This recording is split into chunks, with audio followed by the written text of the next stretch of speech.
Hello, and welcome to the fifth installment of the speaker series, The Liberal Imaginary and Beyond, which is co-sponsored by the Keenan Institute for Ethics at Duke University, the Institute for Public Knowledge at New York University, and the Center on Modernity and Transition. I'm Benjamin Schewel, a senior fellow at the Keenan Institute for Ethics and director of the Center on Modernity and Transition, and I'll be one of your hosts for the speaker series. And I'm Shahrzad Sabet. I'm a fellow at the Institute for Public Knowledge at New York University, and I'm also your host for this series. So the aim of this speaker series is to examine the origins, the contents, and development of liberalism after the Second World War, as well as to consider significant attempts to move beyond the resultant social imaginary, yet without casting aside its impressive achievements. We are thrilled to have with us today Bentley Allen and Prasenjit Duara, who will be discussing the topic Worldviews and World Politics. So Bentley Allen is Associate Professor of Political Science at Johns Hopkins University, and he's currently working on climate policy at the Pacific Institute for Climate Solutions in British Columbia, Canada. He's the author of Scientific Cosmology and International Orders, which was published in 2018. Prasenjit Duara is Oscar L. Tang Family Distinguished Professor of East Asian Studies at Duke University. And he's author of Rescuing History from the Nation and the Crisis of Global Modernity. So Bentley, Prasenjit, welcome. Thank you. Thank you. I'm delighted to be here. We like to begin our conversations on a more personal note, biographical. So could you start by each telling us a bit about the pathways and experiences, whether personal or intellectual, that led you to think about the role of ideas and cosmology, worldviews, and world politics, and in particular about the connection between our prevailing worldviews and the crisis of environmental sustainability that we face in the planet today. So Prasenjit, perhaps you could begin? Yes, thank you both. I would like to begin actually with an acknowledgement to Professor Peter Katzenstein, who recruited me to work on world politics, to write an essay on world politics for the first time, and suddenly the issue of worldview and world politics. And I became very engaged with the project. Both Bentley and I have contributed essays to that, and that's what we're going to talk about today.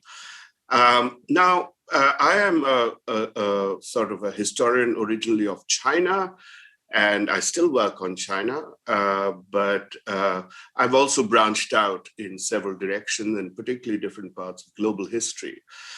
I grew up in India. I was born and grew up in India, and spent my college years in Delhi. And those were very formative years, although they've been reformed since. But this was, of course, also the end of the cultural revolution in China. And that, to some extent, explains my interest in Chinese studies. Certainly India, and a lot of other developing nations that had sort of achieved their independence, the national independence. It had been over 20 years, maybe 25 years by the early 70s. And we were quite impatient with the nature of progress and the questions of social justice and so on. And this was exactly the time when China began to, before all the nitty-gritty details of the Cultural Revolution began to appear, it seemed like they had a much better redistributive model, a model of social justice, and so on. And I think there is something to that. I still think there's a great deal to that. So we were always encouraged and inspired by the Chinese model at that point. And but I came out to do an academic study of China because I was convinced from my sociological reading at that point that something like a Chinese revolution could not happen in India, certainly not in that kind of violent military way. And it was actually about 30 or 40 years later that I actually wrote an essay on why something called for the Economic and Political Weekly in India, something called the Maoist insurgency and in India and the Chinese Revolution. And so I finally came back to it. But meanwhile, I was at Chicago and Harvard for graduate school. And I became more involved. I became also influenced by post-colonial studies. We're talking many decades later in my analysis. But I always saw post-colonial studies as not having an alternative, as being a kind of deconstructive politics, right? Of not having something substantial to suggest or model. So, but I did think it was a very important critique. And what we see, and I think both my understanding of China and India, which are the two countries I've dealt with most, I realized that the original kind of egalitarian socialists, well, they still have egalitarian socialists, but the sort of decolonizing, as it were, or decolonial approach that they promised, and a more global humanitarian approach that they promised, was to be compromised by the very fact that they emerged within the structures that colonialism globally had left. And this, the most important form of which is the nation state. How am I doing on time? I think you might want to give us a minute or so at some point. So that we realize that China and India and most nations in the world, even with socialist ideals, share in the fundamental cosmology of the Enlightenment, which we, of course, going to discuss below.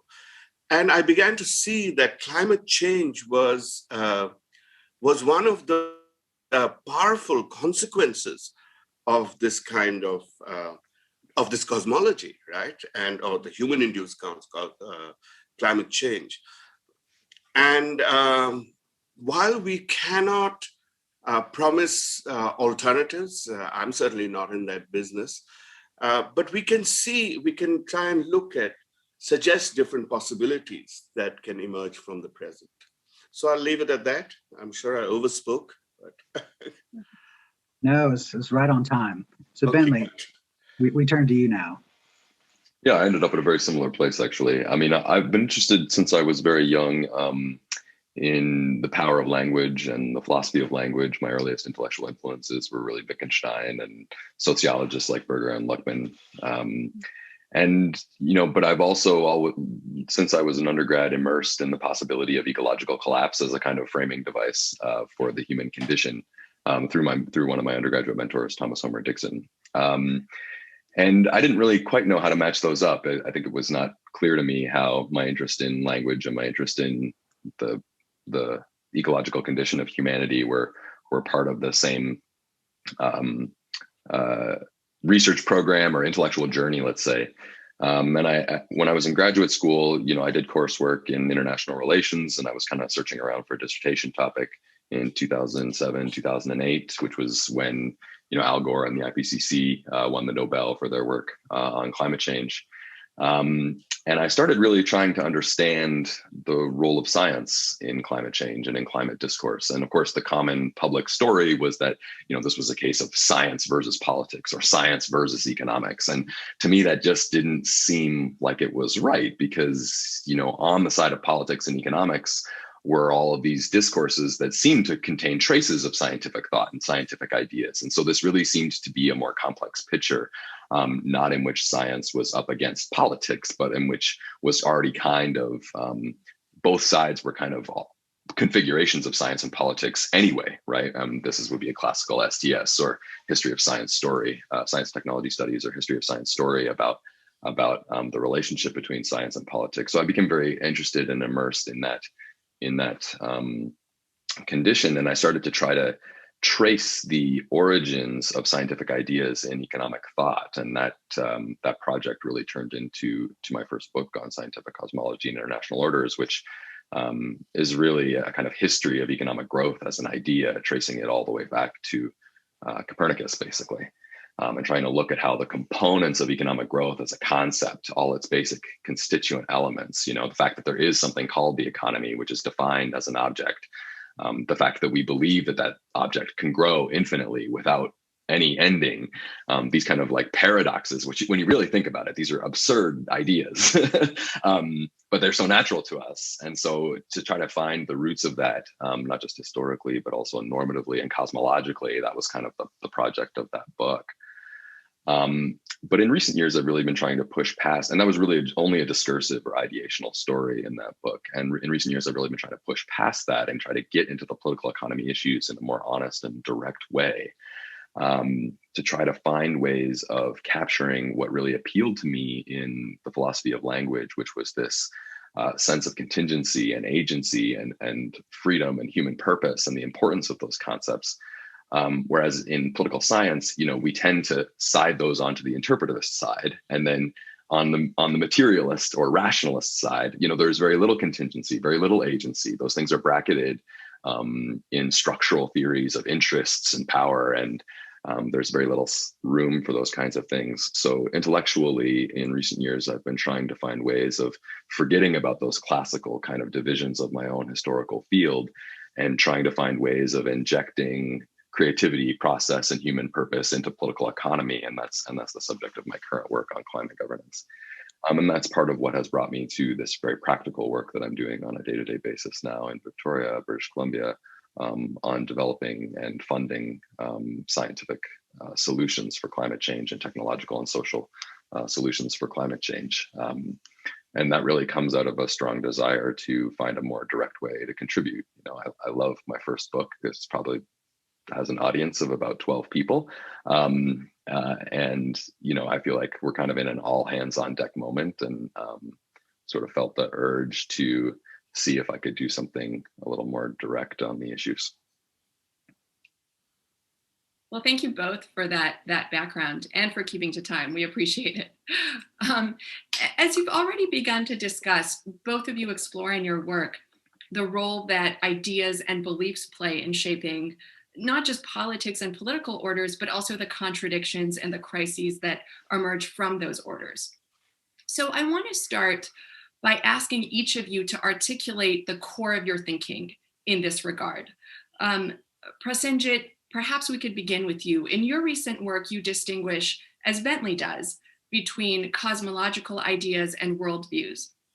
But you also introduce, in connection with those concepts, another idea, what you call the epistemic engine of the nation form.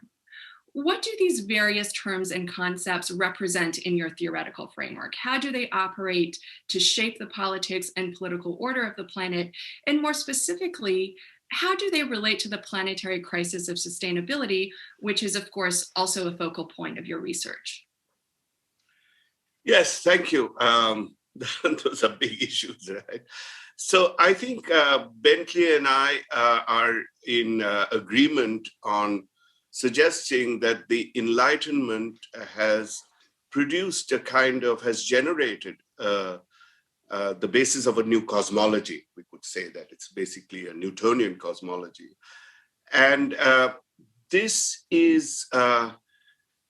cosmology, there is a kind of a worldview that is nested within this, although it's important for me to say that it's a partial nesting, because part of the worldviews. So worldview derives significantly from the cosmology, but it is also shaped by other kinds of personal, historical, contingent experiences and events and things like that, right? So you could have a worldview that derives perhaps from a different cosmological foundations.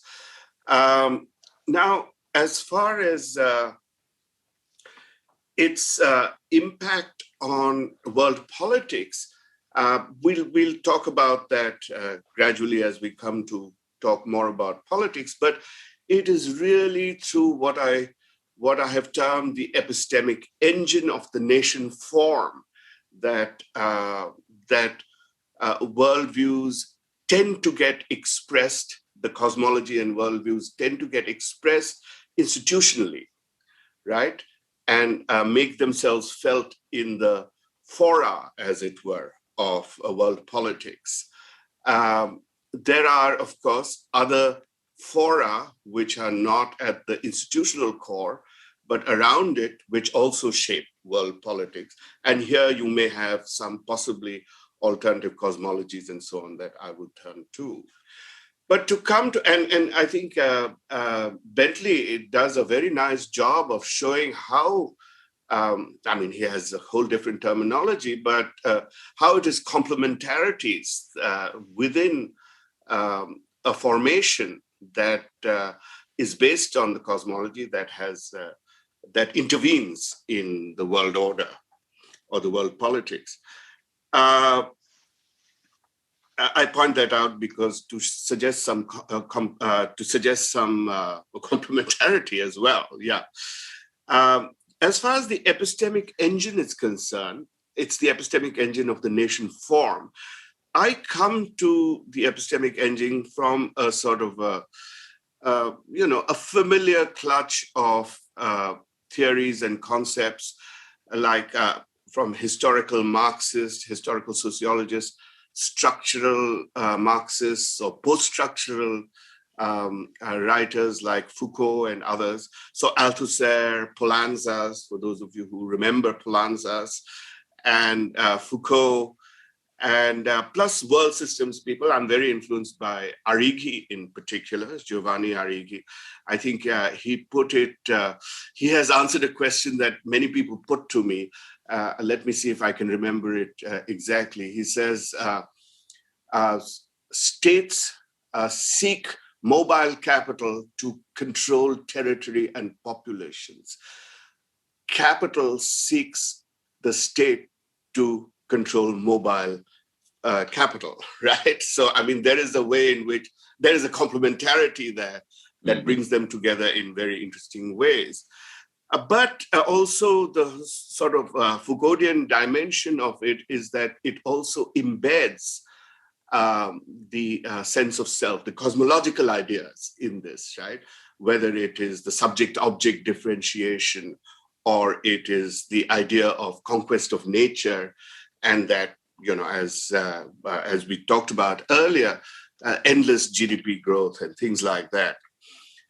So these are sort of, but what I wanted to see, the difference that I think I have brought to understanding the epistemic engine is that I want to see it as a kind of a dynamic assemblage.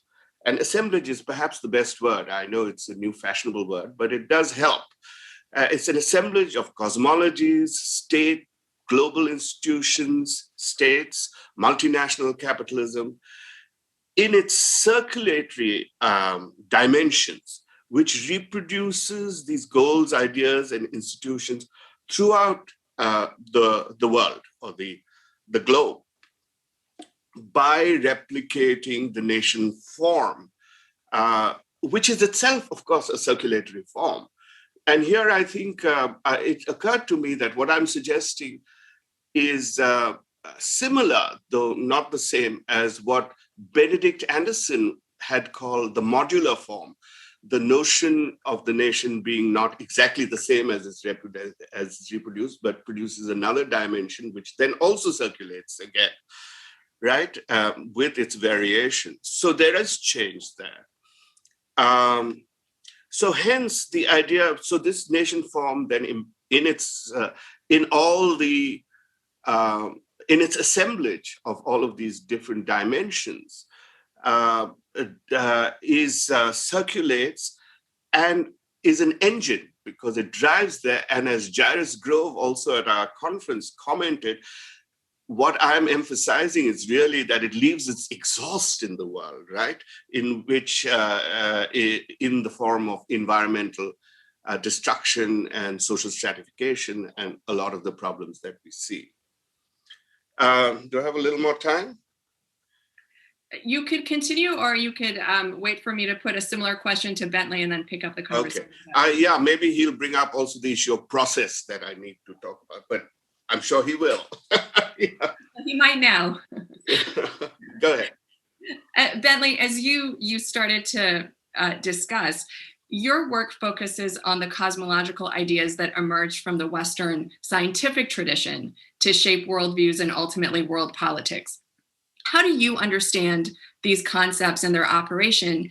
And how does your perspective, let's say, illuminate the relationship between modernist ideas on the one hand and the ongoing unsustainable degradation of the planet that you've both started to discuss? Yeah, so I define cosmology as configurations of ideas and practices that relate humans to the nature of the world and the nature of the universe. And it really includes 5 elements. First, there's kind of ontological claims about the fundamental units and forces of matter. There's epistemic claims about how we produce reliable knowledge about that world. There's conceptions of time, notions of temporality, various temporalities, registers of time. There's cosmogonies, which are stories about the origins and the history and the development and the shifting patterns of the universe. And then finally, there's what I call human destiny, which is really claims about humanity's place in the cosmos and its place within those cosmogonies. So a cosmology for me is not a coherent and cohesive and highly integrated set of claims. It's rather a configuration itself or an assemblage itself of these different elements that are kind of forged together in specific political projects.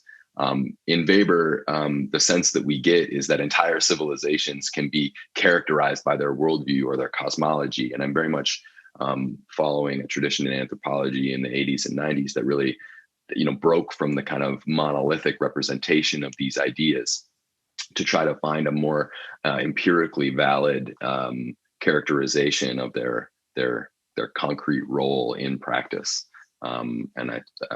Frederick Barth's book, which shows the differences in cosmological rituals of 3 tribes, all within the multiple, just a few kilometers of each other in Papua New Guinea, is a great example of why we need to kind of take this kind of cosmological character, this fragmented cosmological character seriously. And worldviews are even more local than that because they contain values, and values are even harder to maintain than a fundamental claim about the nature of the universe, which is to say, to get somebody to care about something and incorporate their desire for a specific thing in an action. That's very hard to maintain. And the one way to read a lot of Weber's angst is his obsession with how difficult it is to make people do things in accordance with the values that he likes. Which may or may not correspond to the values that we like today. So my work really has focused on how cosmological elements become embedded in what I call associational projects. And there was this key moment in theorizing these processes where I had to make a decision about whether or not to reify the nation state as being the container of those projects, or whether or not to open up the category of association to include everybody. And I just found that because what I was so interested in doing is really following the injunction of the sociology of knowledge, the tradition that really runs from Latour all the way back to Mannheim, to follow the knowledge without jumping, which is to say, you got to follow an idea as it moves without skipping any steps in the process. To follow that methodological injunction required not necessarily focusing on the nation state, because the nation state always comes into the story in world politics. Always. There's no world politics without the category of the nation state. But the impetus for change, the locus of change, could be anywhere. And in trying to identify science as a locus of change, sometimes that's in co-production or in a strong relationship to state power, but sometimes it's not. And so I kind of flatten out the origins of cosmological shifts that change world order to be able to be really starting anywhere. Now, in the culmination of but it is, of course, always the case that if an idea is going to become powerful in world order, it has to become allied with state power, or as Prasenjit said from my work, it has to form complementarities with state power. It has to have practical and ideational alignments with the projects of a powerful state in order for it to maintain that.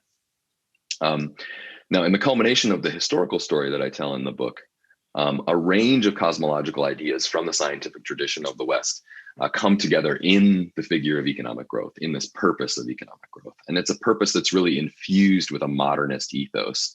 And modernism here, I'm sort of loosely basing on James Scott's definition of high modernism, which is, an overweening confidence in the power of science and technology to rearrange the planet.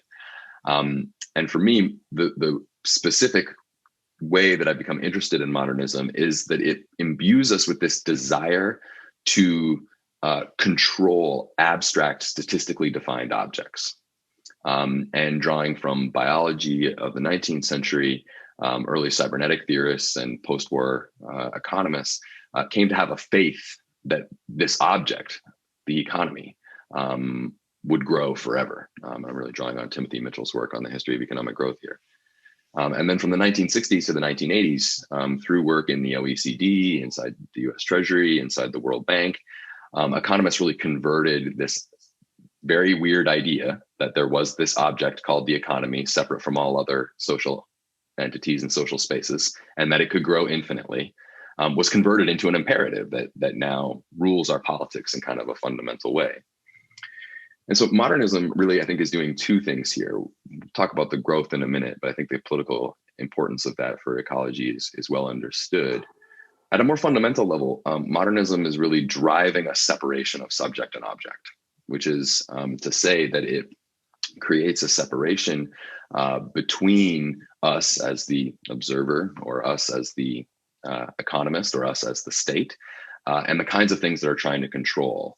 Here, I've been really inspired by the work of Rodolfo Kusch, who used to work in international development in Latin America. And he kind of had this conversion experience where, in conjunction with working with so many indigenous communities in the Andes and other places in Latin America, he came to see this kind of fundamental cosmological difference between what he was offering through development as a concept and what the indigenous peoples in these communities already had. And he said that what separated them was basically that modernism has installed and mobilized a world of objects that is outside of the subject, and that this kind of has a psychological, cosmological after effect, which is that we in the West always find the solution in the outside.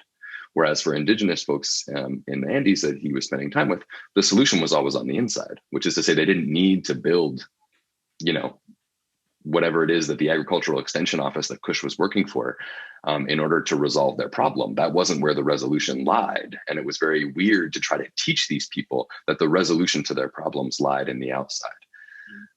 So there's this fundamental division between subject and object that really lays a kind of cosmological foundation for everything else that we do in modernism, setting up these systems of legibility and control to try to manipulate these societal objects like the economy or public health or et cetera, et cetera, et cetera. And we're living in COVID in an era in which the sort of like limits of our ability to not only define the object, right? What is the number of cases, right? But our ability to control that object, right? Because of the overflowing difficulties of controlling that many people and whatnot, which is the real object here, right? Is all these people's lives. But the statistical representation of the object makes us think that the intervention should be, more straightforward or something like that, right? And this associated separation between subject and object is, of course, mapped on to the separation between mind and body, material and ideational, and culture and nature, which are really foundational to the ecological problematic that we're part of, right? It's easy to privilege the economy over those other objects because of the way that we've structured these basic discourses, right? And so the growth imperative is able to make ecological politics so much more difficult. A key example here is that in the 1990s and early 2000s, climate politics was really defined as a burden sharing regime. This was going to cost us in terms of percentage of GDP. And therefore, every diplomat who showed up at a UN conference or every politician that was making the pitch for climate action at home had to be apologetic about it, right? This is going to cost us. We're going to have to make a sacrifice. And the question was, how much was it going to cost us? And Bill Nordhaus and Nicholas Stern had different, ideas about the relative amount of the cost, but the consensus among the economists was that this was a cost. And things have really changed in climate politics in the last 5 or 10 years. After 2015, after Paris, a narrative in which climate change was an economic opportunity through the influx of Keynesian and Schumpeterian ideas that we could create new industries, this would create jobs, this would generate export revenues. They gave real heft to the argument for green growth, clean growth, et cetera, and really kind of transformed climate politics.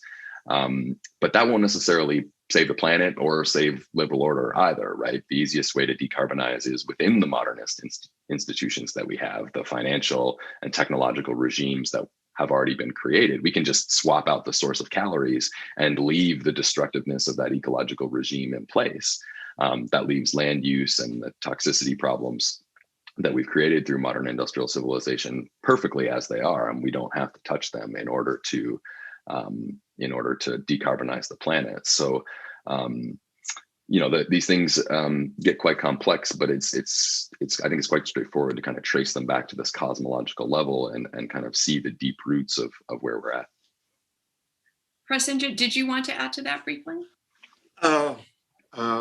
Add to that, yes. Well, actually, I wanted to go back. There was a bit of the epistemic engine issue, which is in a way related to what is being said, is that just conceptually, I think that I see the epistemic engine very much as being able to be grasped as something in process, right? It's always in process, right? It's and the assemblage idea helps that, because with an assemblage you can have different levels of or at different scales. You can have durability and you can have change and so on. And Bentley referred to the whole nation form model. I see the nation form principally as a sort of legitimate, as a kind of legitimating idea for this, built upon the self-other differentiation, as having a very durable form. And politicians often justify whatever their actions are, or actors justify in terms of this basic nation legitimation of the self-other kind of thing, that it is in the interest of the nation to do all of these things, whatever their particular reasons may be, right? So that is how I see that as, and so it really appears as the most basic, the most durable current, if we were thinking of these processes in terms of currents, say oceanic or some other. But I also want to say that it is an hegemonic form. And by hegemony, I'm using it in the original Gramscian sense, or not in the pre-Gramscian sense, in the Gramscian sense that it is not fully in control, right? That it is really an ideology, or it is a toxic condition for those in power, right? They may believe it, and they do believe it. So it is quite, as a hegemonic form, it is quite compatible with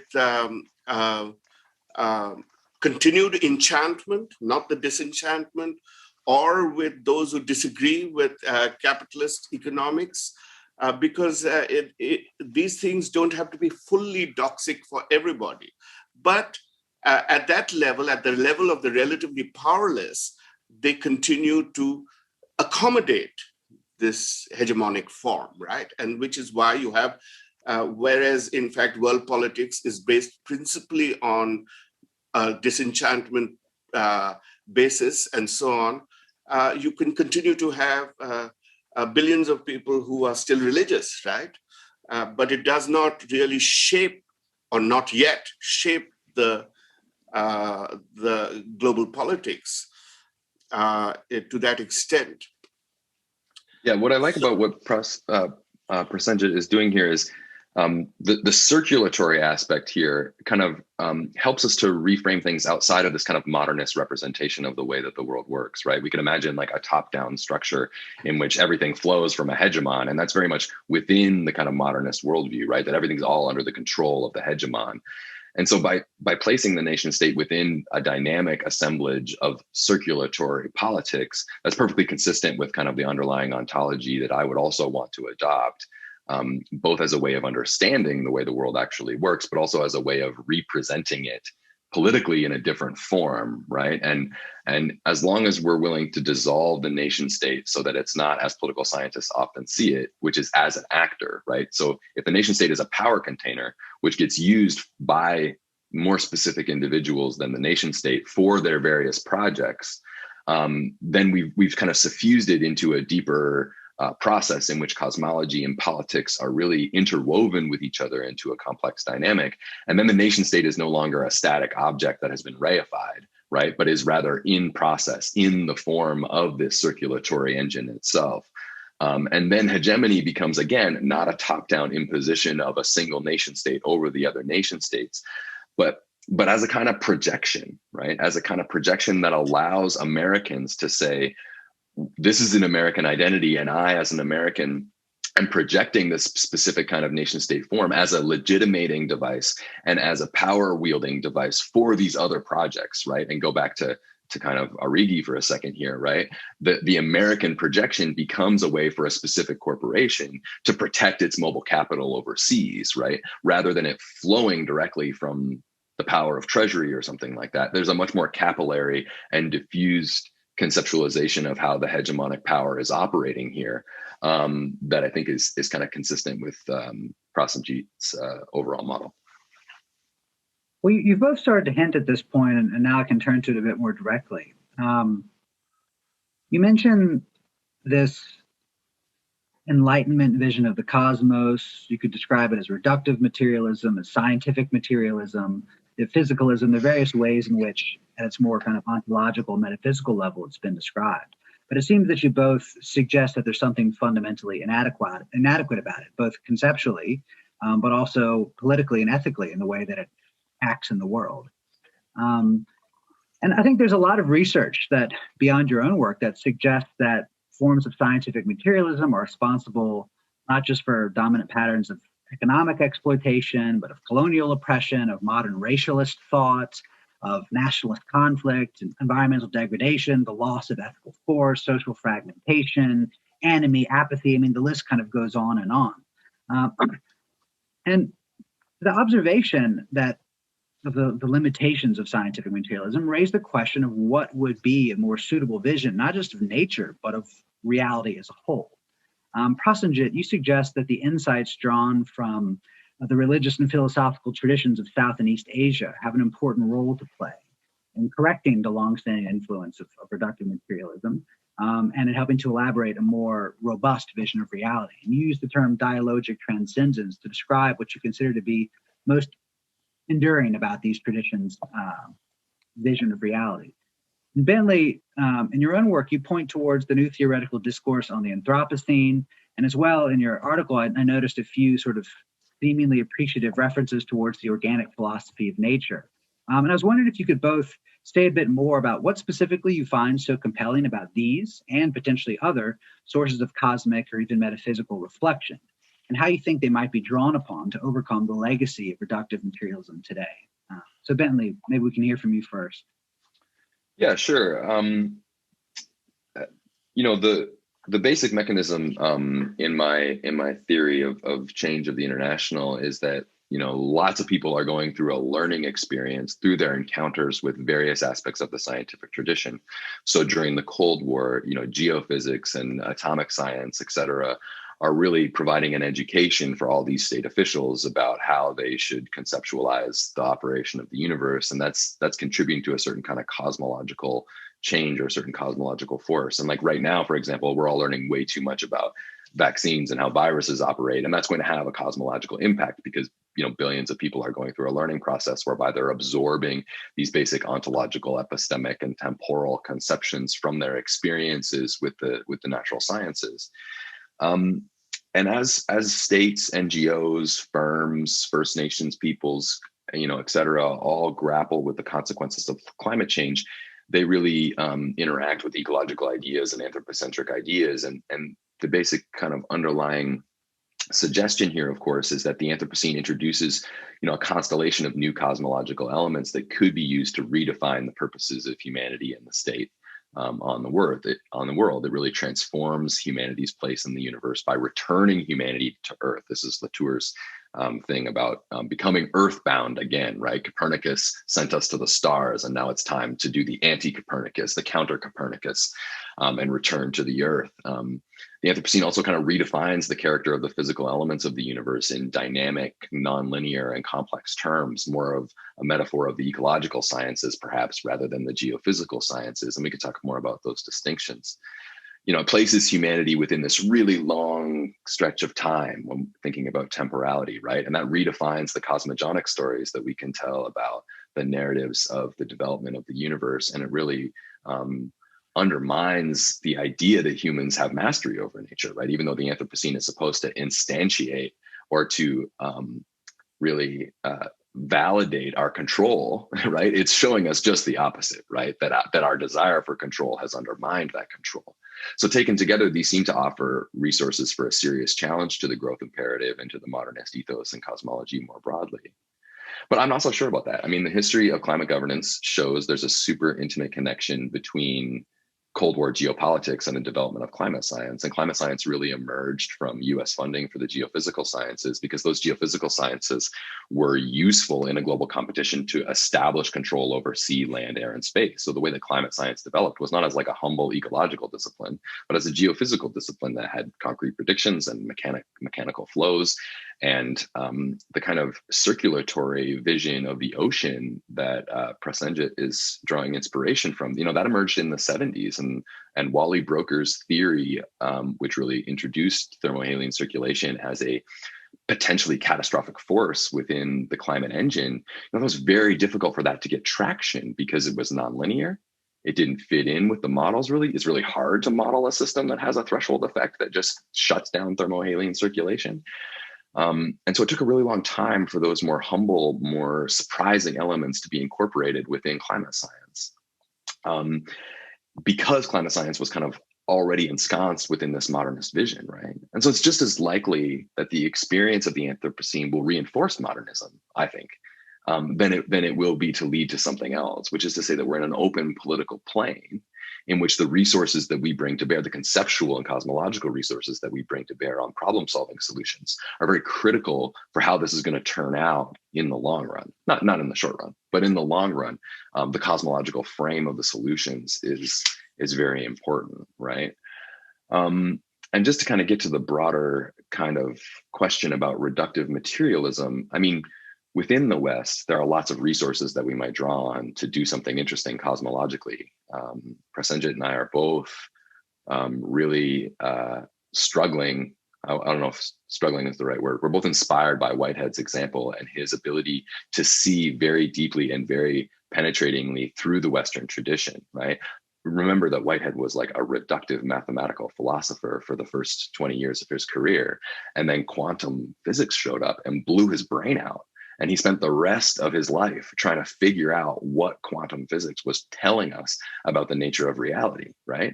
And the first thing it told us was that Newton was completely wrong, and that all of the metaphysical and cosmological resources that had been built up around the Newtonian worldview needed to be reconfigured kind of radically, right? And it's no accident, I think, that Whitehead called his theory an organicist philosophy. Right. And when you first think about it, okay, there's this mathematical physician, that's prim and proper and always wears his button-up British, suit, telling us to become organicists. There's something crazy about that. There's this line in my book, my favorite line in the book, actually, is Calvin denouncing the filthy dog Lucretius. Because he was a vitalist, because he allowed for the spiritual to be overflowing into the material. And he didn't hold line this distinction that Calvin wanted to make, of course, between the spirit and the world. And of course, Calvinist visions of providence and determination completely contradicted with a world in which there is real creativity. That was Lucretius's world, and that is Whitehead's world, right? In which God, him or herself or themself, is unfolding in the world as a real, conglomeration of the world. And I see Lee Smolin's recent work and Roberto Unger's recent work as very much in this vein of kind of showing us what a relational processual cosmology that is both scientifically grounded in quantum mechanics, as Lee Smolin is trying to do, and in kind of new theology, as Roberto Unger is kind of trying to point us to. So these are resources within the Western tradition, right, that Whitehead and others are trying to reclaim in order to provide alternative conceptual resources for understanding the present impasse, right? But that alone is not enough, right? Like, we can't just go into the West and say, this will allow us to save ourselves. I think that it's really important to follow Prasenjit's lead and link up the minor organicist and other traditions within Western thought that reject the modernist and more top-down elements of Western thought, and link those up to indigenous cosmologies, non-Western traditions that have managed to preserve, non-Western Enlightenment elements within them, and try to find resources and alliances for alternatives. And I really think the future of the liberal order, if that's a future that we are invested in, depends on finding those alternative conceptual resources beyond the West. For reasons that Prasenjit is better at articulating than me. So Prasenjit, we'll turn to you now, but I wanted just to briefly draw attention to a statement you made earlier, which is that these other societies like China and India, the traditions that you're referencing, one of the points you made earlier is that, at least at the political level and the economic level, they're firmly ensconced within the same Enlightenment paradigm that we're trying to overcome. So as you talk about, your vision of dialogical transcendence, I'd also be interested to hear to what extent these resources actually exist in the societies from which they may have originally arisen from, and to what extent they themselves have to be completely retrieved and uncovered. Yeah. Well, firstly, I liked your idea in your question of the vital ethical force. I think, and I do discuss this in my crisis book of 2015, as an ethical, as a cultural, a moral dimension that recurs through history. And here I come really as a historian. But the moment it becomes institutionalized, right? It is subject to appropriation. It's like a Weberian charisma routinization kind of thing. So I think I said that the history of the world at one level can be seen as one of the recurrent appropriation of the transcendent by power, right? And this is what keeps happening. But nonetheless, and here I draw, of course, from the axial age theorists who have seen a remarkable comeback, I think, with the decline of ethical force in the world. And even people like Habermas and Charles Taylor and so on are all talking about. Now, I too believe that there is something important, that there is the creation, that the projection of a transcendent force, I will call it a projection, that has authority, that is an alternative authority to worldly power, creates, I think, the basis of self-renewal in society, right? Of renewal of society. And but I don't see it as that a 6th century and then repeated later during the Reformation or something like that as 1 or 2 stages. I see it as a consistent historical pattern, right? Of something. And if you look at places like China and India, which is the ones I know, or even European history, you see it constantly recurring, right? You have these sages, these messiahs and so on, who periodically you can think of the Buddha. Of course, they did think of him as but then you see bhakti movements, you see redemptive societies in China and so on that periodically reemerge to do this.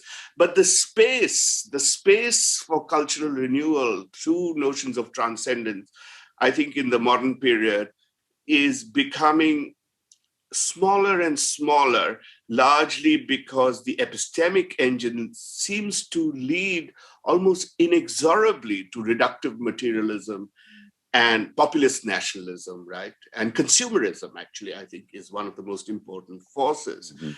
So, but I still think it does not die.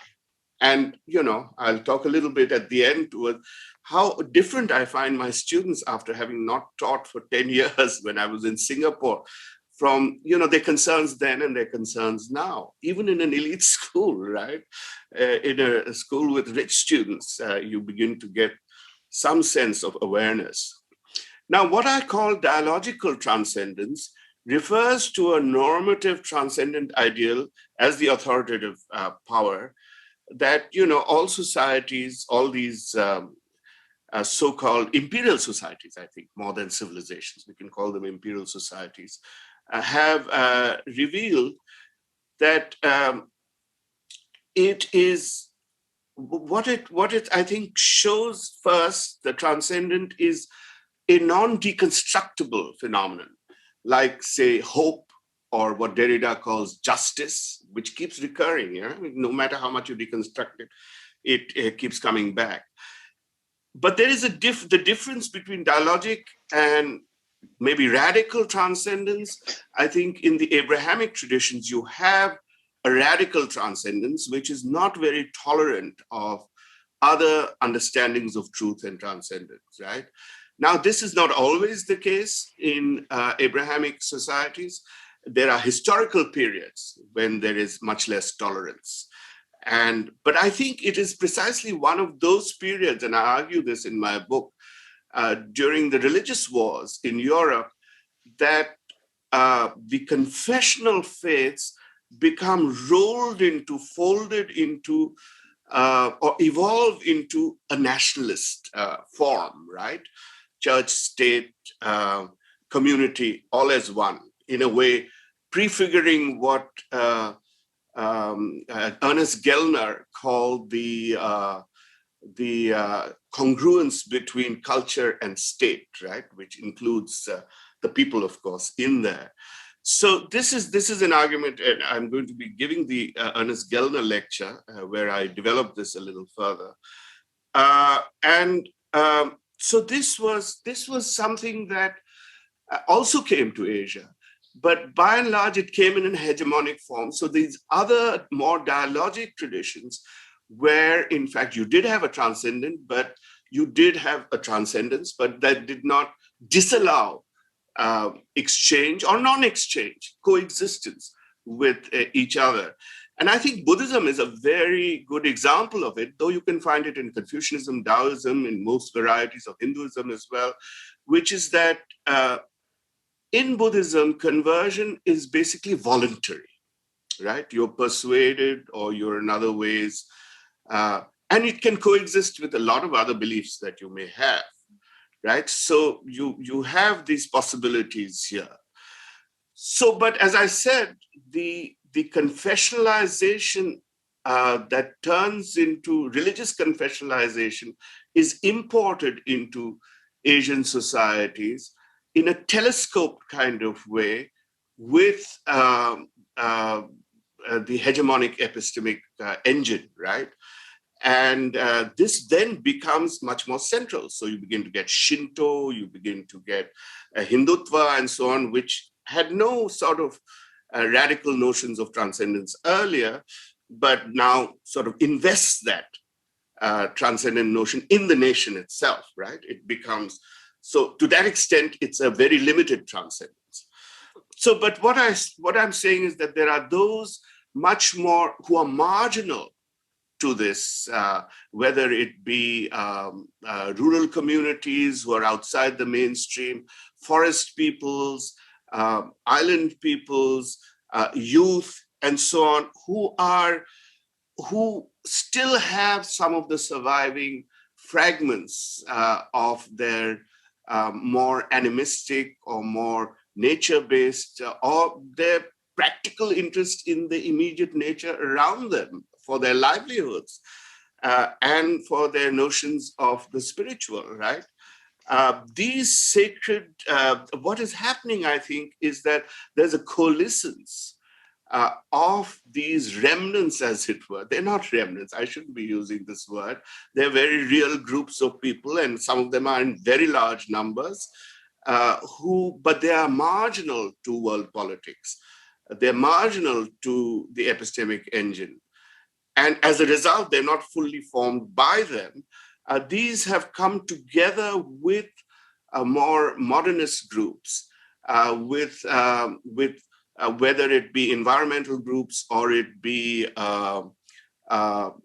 semi-governmental agencies and so on, to produce a kind of activism, to renewal.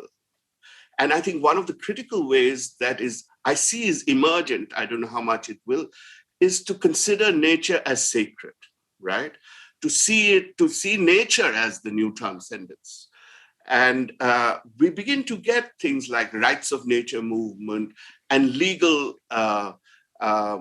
decisions across the world that do seem to give some kind of sacrality or inviolability. I mean, the very idea of protected spaces, whether these are UNESCO protected spaces, national spaces, local spaces, and so on, I think is beginning to push us in that direction. And, there may be an upwelling of this at some point.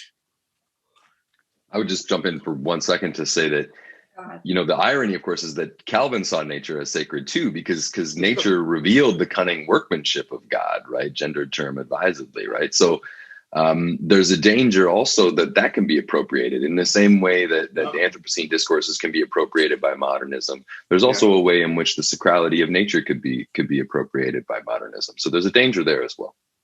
Okay. This discussion raises questions about agency, in particular, the role of human agency in bringing about the transformations of worldviews and world order that our various global crises demand.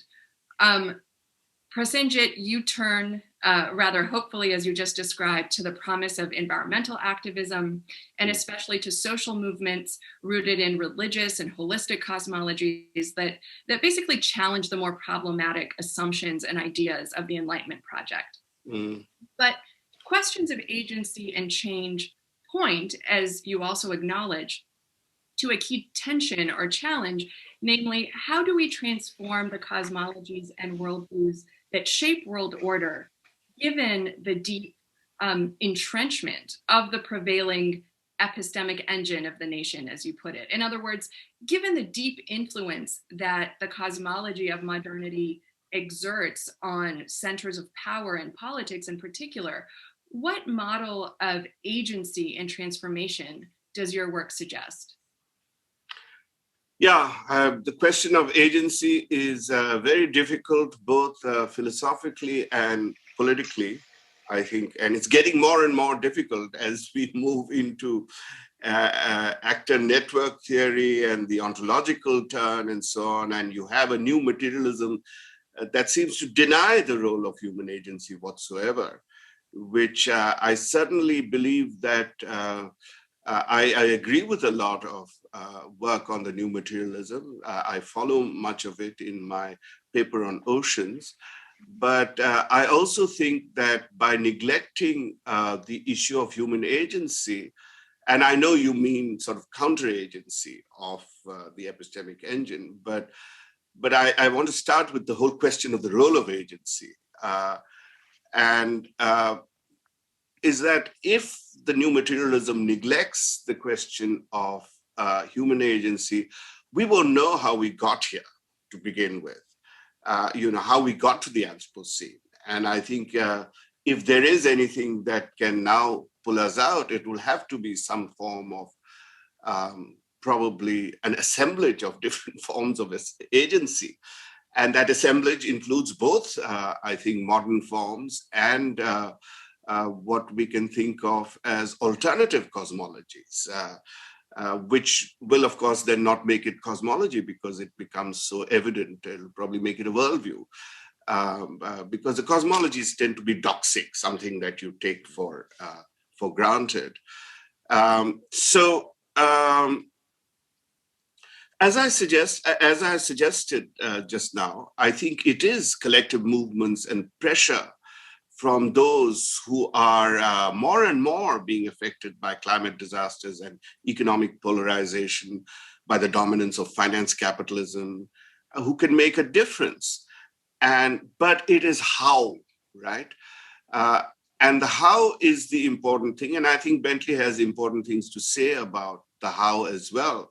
He works on the pragmatics, on political pragmatics, what can be achieved and what are the immediate problems there.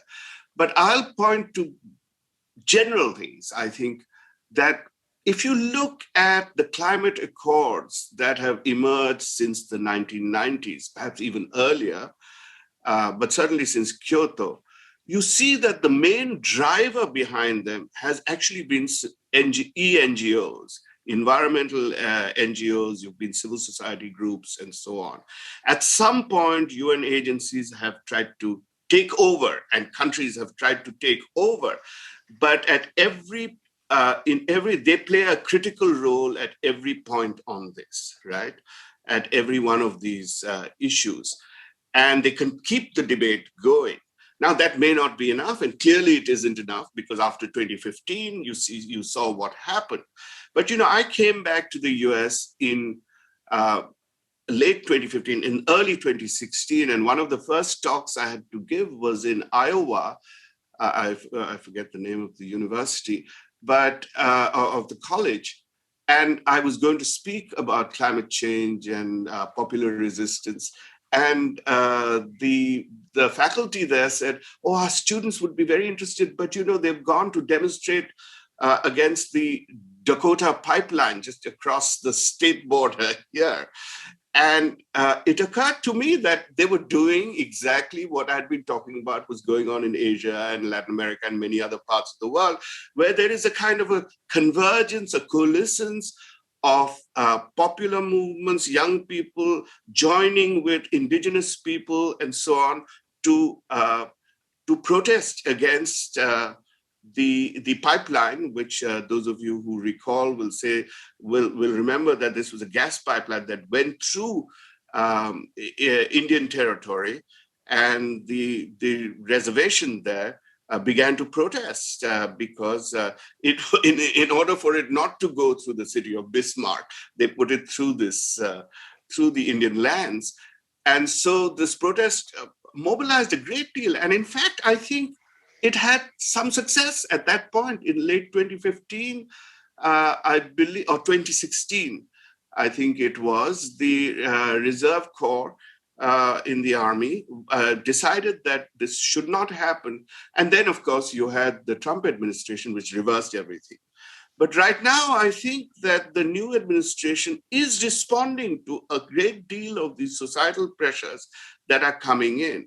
Of course, that is not the only way that it happens. It is not the only way that different values, different community pressure, and especially youth movements. I think the youth are much more concerned and aware, and it's interesting and symbolic that someone like Greta Thunberg now has a global presence, although she still also works through the world order political system, right? She makes her presentations in the UN and other kinds of things, and contests with presidents and things like that. But so I think there's a kind of coalescence, if not coalition. It's vague and so on, but it does produce pressure points. And I think what Bentley mentioned earlier, and he may elaborate on it, is the fact that it also needs programs of educating administrators about the environment, about what ecology means and how ecosystems work and things like that, because they often go with just bureaucratic numbers, right, to do things that may not be achievable. Okay. So Bentley, I want to put a similar question to you. Given the constraints of existing inherited cosmological resources, how do you think about agency in the process of change? In other words, what is the model of social change that your perspective on these questions, as well as your more practical experience, suggests? And what are its implications for the many pressing crises that confront humanity? Yeah, that's good. I mean, change is always incremental on my view because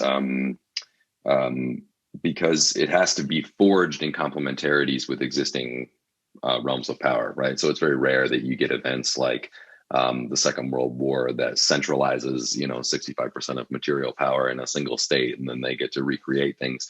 And then also that they get to create a giant welfare state in a country that had traditionally been averse to that, and then reduce inequality slowly over the course of the following decades. Like those kinds of things, massive changes are quite rare. And even that was an evolutionary development up out of the Depression. And so you have to look at the sequence of these things, and what you're always looking for in my view is that these alignments, these complementarities between cosmology and power and purpose, really. So it's the British Colonial Office that picks up and presses Darwinian ideas through its engagement with social anthropology. It's American power that really picks up and relies on economists and consultants who are drawing on the modernist ethos of the post-war era. So there are certainly limits on what is possible in world order, given those constraints. And of course, today we should pay close attention to the work of Prasenjit and others who really look at, the cosmological expression of the Belt and Road Initiative, for example, in China, because the cosmological expression of those concrete projects, those concrete day-to-day processes, is part of what is going to shape the structure of world order in the coming centuries as China rises and instantiates its cosmological frame within the power political projects that it enacts on a daily basis. But in case that's feeling all too structuralist and not quite Whiteheadian enough, I do think that all of these things do involve creative acts, and things might have played out differently if the natural sciences had developed in a different order. Let's say, like in the case of climate science, what if ecology had become a dominant and mature science before geophysics? It turned out that geophysics matured first because of its beneficence, because of the beneficence of the U.S. state. So it created the frame for the climate. Well, would we be in a different world if ecology had created the frame for the climate instead of geophysics? A more Gaian, perhaps, view of the planetary condition rather than one dominated by the conception of computer models that I think currently, that's really dominated and structured the 1990s. So there is creativity and agency in all of these things. The cosmological resources of both the Western tradition and the non-Western tradition and indigenous cosmologies is rich, and we can combine those into new configurations that we can try to forge in alignment with power. So there's always a possibility of action, and there's always lots of work to do. So I don't think that there's any excuse at all for prevarication on the part of people who would be able to help those projects move forward.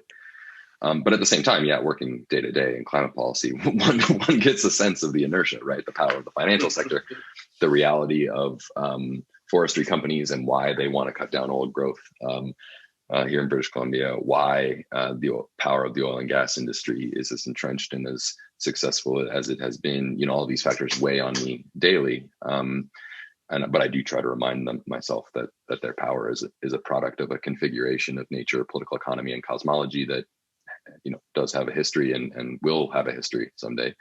And I also try to take solace in Greta Thunberg and other folks who do provide us with the kind of inspiration that Prasenjit identifies. I just want to say one thing about maybe something that's missing from the frame of social movements, which focuses on changing values or changing worldviews. Because I think that changing values and changing worldviews, you can tell everybody to be ecological, right? Like you can tell somebody who's a desk investor at a financial firm to be ecological, and they will say, "Okay, I'll be ecological," and they can really believe it, right? You have changed their worldview, you have changed their values, right? But you haven't changed the financial mechanisms, right? You haven't changed the apparatus of legibility which they use in order to move capital, right?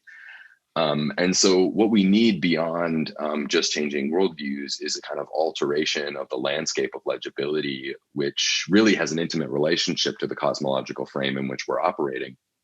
And so we need social movements that link up to much more boring things, like how to engineer financial accounting in a way that it actually maps onto thermodynamics and biophysics. We need social movements in things like writing code and in these practical kinds of experiments that unfold at the very, very micro level, but also at the cosmological level at the same time. I think people think cosmological and they think, oh, that's a macro thing. And I actually have kind of trained myself to think of cosmology as being a very micro thing. It's a thing that unfolds at the level of practice rather than at the level of world historical time. I mean, it unfolds at both, right? And part of the effort of my book is to try to show the intimate connection between these two things, to show the real connections between these two things with no skipping, no jumping. I mean, there's a few jumps in the book, but you know, that was the attempt, right? So maybe to kind of get to what Prasenjit was saying about, you know, we need professionals that are educated in these things. Yeah, we need a new cadre of, you know, activist experts who are seeking to reconfigure the practical landscapes of modern life rather than just seek for value change or just seek for worldview change, right? Work on doxa, work on the unreflective apparatus of reality, rather than work on values and worldviews as a whole, right? And I think a lot of folks who are working in the trenches of the climate battle are doing this work. They're just not linked up cosmologically to what they think that they're doing, right? And just to kind of give you a practical example and where I see opportunities for an incremental change that could seed a more broad change. You know, you think about what's happening right now in the energy sector. Wind and solar have shown that they're cheaper than fossil fuels, right? And so you're kind of getting this strange situation where capital, which doesn't care about the climate, right, is moving into climate-friendly solutions because of this kind of implicit alliance between capital, between profitability and thermodynamics, right? We expect capital to go where thermodynamic efficiency will lead, right? And so there's a possibility of aligning capital with thermodynamics in kind of a fundamental way. It depends on the accounting, but it's possible, right? And you could try to generalize that and think more broadly, well, how could we align capital with biophysics more generally, rather than just energy? Could we connect it to material flows? Could we connect it to more fundamental issues of the ecological impasse? Because as I said earlier, we could decarbonize the world and still destroy it. But are there ways of harnessing this reallocation of capital into different cosmological and technological instruments that would allow us to truly reorient our possibilities and our position vis-a-vis the planet? To me, there is some hope there, right? But then all you have to do is think about Chinese domestic political economy for 5 minutes and realize that even though it doesn't make any financial sense to build a coal-fired power plant, they're getting built because there are these other co-benefits of coal-fired power plants, such as jobs and geopolitical security, et cetera, et cetera, et cetera. And so the relationship between capital and thermodynamics, or capital and biophysics, will always be attenuated by geopolitical realities. They cannot be ignored or subsumed within some kind of technological rationalized imaginary. It seems as if we're already verging into the topic of the next question, which is, given the challenges that we face as a human race, what do you understand to be the main ethical task that scholars in the humanities and social sciences face? Based on your arguments, it would seem clear that you don't consider it enough for researchers to simply produce knowledge within the established materialistic and nationalistic frameworks, but you also point beyond the countervailing posture of endless deconstructive criticism toward a range of more authentically constructive possibilities. So I want to ask you both to say a bit more about how you envision those constructive intellectual endeavors taking shape within the contemporary context of scholarly inquiry. So how might it relate to and draw upon a wider array of religious and philosophical systems? What role might avowedly normative and ontological commitments play therein? How would these alternative possibilities be balanced against the ideals of objective, rigorous inquiry? How would it avoid falling into the kind of knee-jerk activism that confuses the regulation of academic speech with the establishment of new and conceptually vital modes of thought? So you've already been touching upon this, but really particularly in the context of the academy, what kind of role do you see for scholars in the humanities and social sciences playing in this new constellation that both of you are describing that is beginning to emerge? So, Prasenjit, perhaps we can begin with you. I think Bentley, you had Bentley here first, but that's okay, I can do it. This is of course, since he's a more activist in the sense that he works in the real world outside academia, he probably has a better idea. But I know my role as a teacher, a recently revived teacher, and a director of scholarly programs. And I think it's the role of teacher, because we know what we do, we do when we do seminars and so on. We speak to people who who know what who share our values, who share our ideas. So we just enlighten them a little more. But I think as a teacher, if we do, as a teacher, I think it's very important. And it's a very delicate balancing job, because, we've all emerged out of sort of innocent truths of history or whatever disciplines that we were trained into. And this makes it a delicate balancing job. I mean, how do we convey that we don't really have any possession of absolute truths of any kind? But at the same time, there are ways to get at more truthful, more verifiable, more justifiable conclusions, right? And this, of course, became much more important in the last few years. And now with this whole social media and fake news and all of this stuff. And, I think about how when Lyotard wrote his book on the postmodern condition, I remember that his ideal was, in the end, he says that what we have to make sure is that there isn't a monopoly on this new type of knowledge, this new media knowledge, this new, I barely seen a computer at that time that will now dominate the world, right? And there shouldn't be a monopoly. And if there isn't, then we'll have real, a kind of Habermasian exchange and this, that, and the other. But look where we've ended up, right? We've completely, all notions of validity and truth and so on. Instead, you get the opposite. So how do we sort of chart our way through this in order to foster some sense of justice and some sense of firmness about positions, right? That is not, and we also have to, I think, then balance our rationality with the approach to values, right? With the value in particular, the value of social justice, right?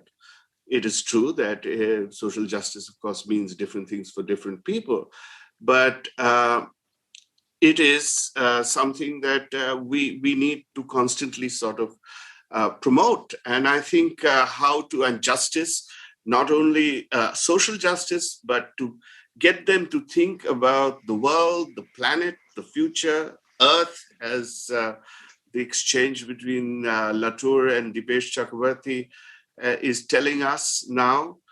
And ultimately, it's their future, right? And they will have to know how to, and they are, I think, receptive to it. Right? This may be a drop in the ocean, but they are receptive to it, much more than what I recall, say, 15 years ago or so, when I used to teach at Chicago. And it's also that we are more urgent about it now, and given all these crises that have come to a head. But they are too. And I think, therefore, that what we teach them and how we teach them is what I consider the most important thing. And as long as I'm in academia, I will keep teaching, which is not what I had initially thought I would do. Thanks, Prasenjit. Bentley, what would be your own perspectives on some of these issues? Yeah, I think that, so trained as a social scientist, we've kind of fully bought into the separation of subject and object that I mentioned from Kush earlier. Social science lives in the separation of subject and object epistemically. as a foundation for knowledge, and also politically, like as a source of authority, right? We have some kind of objective claim on the world, and the natural sciences live in this separation as well. And I think that we, our ethical task as scholars is to reflexively and processually step inside of the objects that we're trying to understand, and to realize that the flows between knowledge and the world are perhaps more intimate than we've let on. And I think that there's kind of two things there. There's a group of academics who thinks, well, we have no influence, and so we don't have to think about it. And then there's another group that says we have influence, so we don't have to think about it. And I guess there's kind of a critical middle missing there, where we reflexively understand that we do have influence, but we also take seriously that role, and we don't try to shy away from it or abjure it, as perhaps postmodernists or others would say. We want to be policy relevant without being kind of subservient to the dominant cosmological and practical strains. So, for example, in the case of climate, we have to shift from trying to control the object to trying to transform our relationships from within the climate, right? We are part of the climate. We're not outside of it. We're in it. We are the source of the CO2, right? We're in the model, right? We're not somehow controlling the model or somehow outside of the model. We are, in fact, the main subject of the model, just like the Earth systems are a main subject of the model. And so we have to find ways conceptually and practically of like more firmly integrating ourselves. And once we do that, then we no longer care about objectivity. We can't care about objectivity because objectivity rests on this separation, right? And we no longer care about the fact-value distinction because the fact-value distinction is sort of premised on this separation as well. But as Prasenjit said, like we still care about rigor. We still care about getting things right. We still care about bringing evidence to bear, about ensuring that our experiments work. And to me, that's reconstructive philosophy in the tradition of Dewey and James, the pragmatists, the great pragmatist philosophers who believe that we would still care a lot about whether or not we were right if we gave up the dream of being objective or true about anything. And that's certainly how I feel as a sort of reformed STS, critical, curious social scientist, I think clearly we can, on that basis, build a more engaged social science. And at the world, I think the world at the moment kind of demands that we figure out how to do that. But we have to do it without kind of succumbing to pure instrumentality, to becoming a legitimating arm of state power, which is the other main risk. And I think we do that by kind of folding together these practical experiments that I described before with creating the cosmological resources that can be put at the disposal of power in those moments when everything's open and we get to realign, state power with new cosmological forms. And I think we're kind of in one of those moments right now. I wouldn't have come and tried to do some practical work if I didn't feel like the discourse was radically open compared to the way it had been throughout my scholarly life. I think part of the reason why I felt committed to the scholarly life was because, there was no agency in the real world. We were in the market-based world of the neoclassical economists, and we were going to stay there, and it was going to drive us to ruin. And over the last 5 years, watching the discourse really open up is interesting, both on a practical policy level, but also on a cosmological level, because now we can step inside the climate. We don't have to pretend that we're trying to control it. Green industrial policy, renewable portfolio standards, these policy innovations that are on the table now, which weren't on the table, a few years ago, give a more purposive and strategic dimension to climate politics that allows us to think about equity in a more direct way. How is climate change going to affect the marginalized communities in our societies? How can we use the energy transition to meet them? All of the promise of the Green New Deal, although its political potency seems to have run out, it has a kind of conceptual and cosmological potency that I think is still there. But I think kind of underlying your question is really something deeper that came up in an earlier conversation in the speaker series between you folks and Sam Moyne, and really about the left has not come up with an alternative conception of the good life, and putting cosmological resources at hand, dissolving the subject-object distinction is not creating a way of life.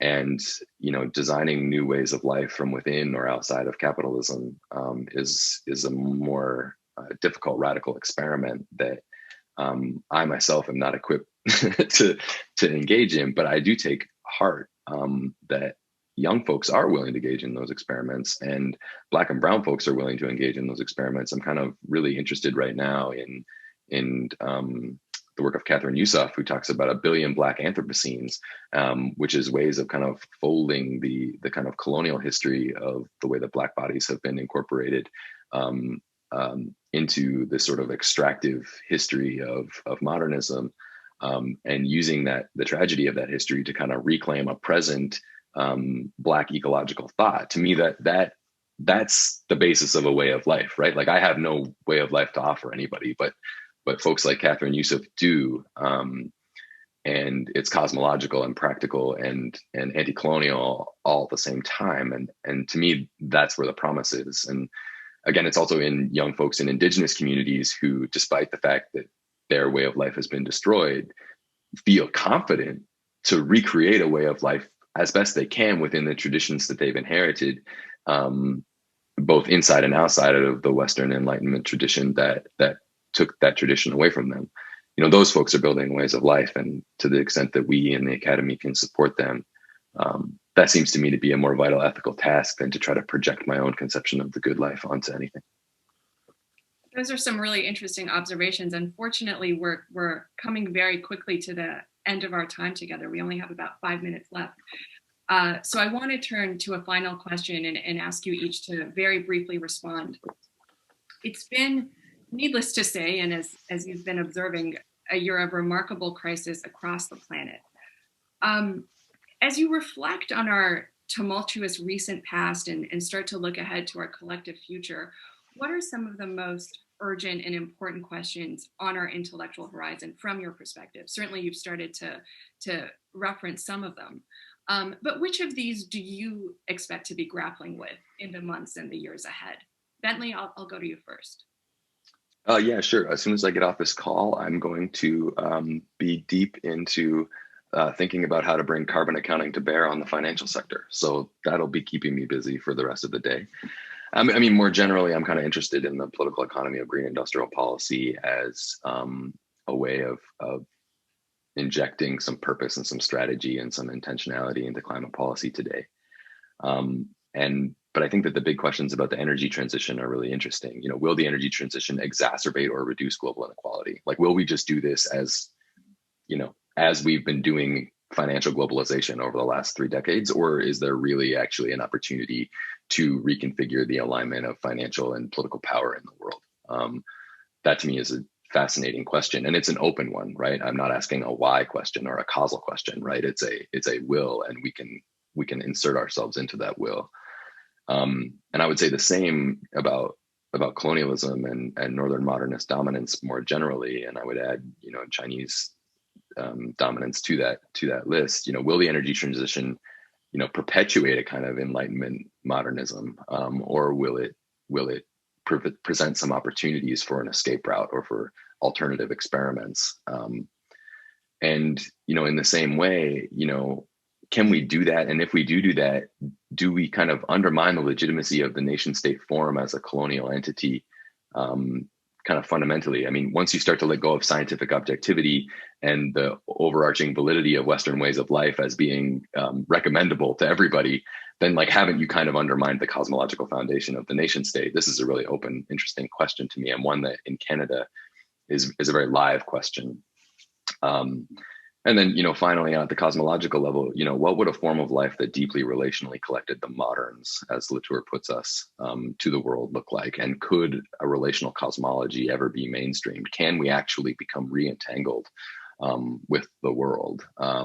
Or do we have to hope for the destruction of modernity in order to have any hope for the world? These are the kind of questions that obsess me. Prasenjit? Yeah, I'll try to be very quick. I don't have very clear expectations, but I do have hopes and fears. And what I hope is that immediately this sort of vicious nexus of environmental ravaging and the rampaging of the pandemic will reveal the connectedness of the world and the earth, right? And these systems. And that there will be more collaboration and agreements on how to deal with these kinds of issues. This is something that the nations, the epistemic engine of the nation form has more or less disallowed, right? Because after all, I think it is possible through many different forms to regulate capitalism. Otherwise, why would Bentley be working with the financial economists and so on if it was not possible to regulate them through our political mechanisms? So we need some really empowering force that can bring people together. And it doesn't have to be a political force. It can be showing how it's necessary for survival of everybody. As is evident, the conception of sacred nature, mobilizing older conception fragments and inventions, is an emergent one, right? And it depends to a considerable degree on the contemporary framework of this engine. Not only does it depend on national and transnational legal institutions, it also mobilizes the classic Enlightenment ideal of rights. I mean, in a way, this is what a lot of indigenous people, although they have different cosmologies, nonetheless, they see rights as essential. And rights, of course, is one of the central issues in the Enlightenment. My fear is that the continued power of populist nationalism and great power competition will create more obstacles, and that elites will look increasingly to geoengineering solutions, which may create more problems and not help the case for social and planetary justice. At best, if the Musks and the Bezoses succeed, they will create an interplanetary heaven for a few million rich people. And, you know, the rest of us will still, if we are around, will be scorching away on our earth. So on that note, let me finish here. Thank you. Prasenjit, Bentley, thank you so much. Sorry, Ben, did you want to add something? No, go ahead. Sorry. I was just going to say thank you, and I'm sure Ben wants to do that as well. Yeah, really. It was a very, very stimulating conversation. We're very grateful you're both able to join us. Very illuminating. I'm sorry we can't sit here all day, but Bentley has to get to work, and Prasenjit has some fears to battle. So that's right. Well, thank you all very much, and thank you, Bentley, for joining us. And I found it very helpful to clarify my own thinking. And thank you for all your questions. They were really wonderful. Yeah, beautifully crafted and penetrating, and very, very hard, I will say. Very hard. Thank you. I also want to thank our sponsors, again, the Keenan Institute for Ethics at Duke University, the Institute for Public Knowledge at New York University, and the Center on Modernity in Transition. And of course, thanks to all of you for tuning in today. We hope you'll join us again in 2 weeks on Friday, March 19th at 12:15 Eastern, when Ben and I will have the great pleasure of welcoming Ari Dubnov and Andreas Galashenka to discuss giants of post-war liberalism, Isaiah Berlin and John Rawls. See you then. Thanks. Bye.